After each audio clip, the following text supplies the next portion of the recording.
Hello everyone. I'm getting ready to plant my tomato plants. I'm going to show you what I got going on here. Right here's the plastic on the ground. This is the first year of me using plastic as a weed barrier, or putting anything down as a weed barrier as far as that goes. I decided to do it being I had this plastic on hand. Some my son had gotten for me from his work. Anyhow, I'm anchoring this plastic down with these big long screws and these washers. They're about a foot long, these screws are, and they seem to work good. I just screw them right down into the ground. The ground's pretty firm and hard, so those screws actually go down and they actually tighten up like you would screw them into some wood or something. And I spaced them out every 3 or 4 feet going around this plastic. This plastic's odd shaped. It's just a piece that was kind of, it wasn't like cut with a straight line, it's just cut, you know, and probably used a knife to cut it. But anyhow, it's going to work for what I'm needing it to do. I need to plant 14 tomato plants on this.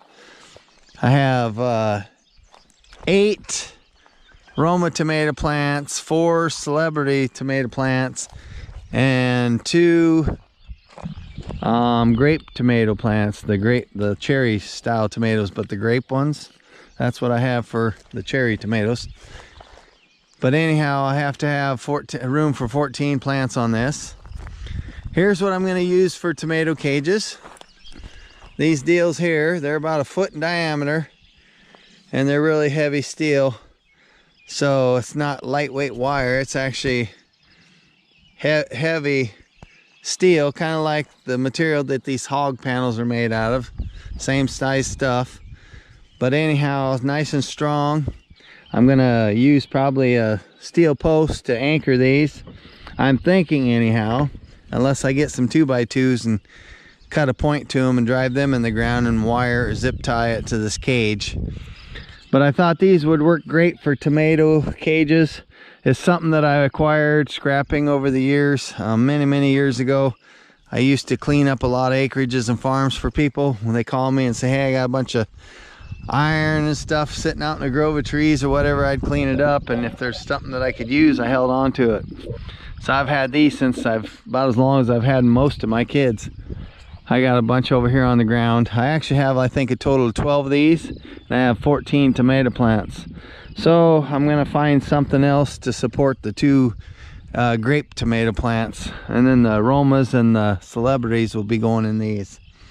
But I figured they'd work great for supporting tomatoes. They're about 4 foot tall. Of course, my hand's too big to reach through here and to prune the suckers off the tomato plants, but that's what I have my grandson Logan for. He likes helping Grandpa in the garden. He was out here this morning. We were screwing this down, and then it was getting a little warm. We went in the house to get something to drink, and we decided we'd wait till this evening. But now he's back home with his mom, but he's coming up here in a little bit.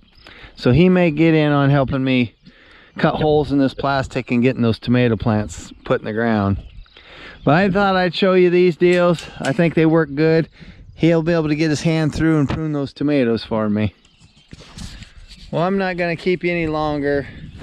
I'll try and get a shot of these in the near future on a video where you can see my tomato plants after I get these all set up. And hopefully my potatoes start sprouting here within the next 3, 4, 5 days. We did get a rain the other morning on it, so that helped them out. I might have to water them here in another day or 2 because we've been having awful warm weather. Well, I'm gonna let you go. I'll see y'all later, and don't forget I love you. Bye.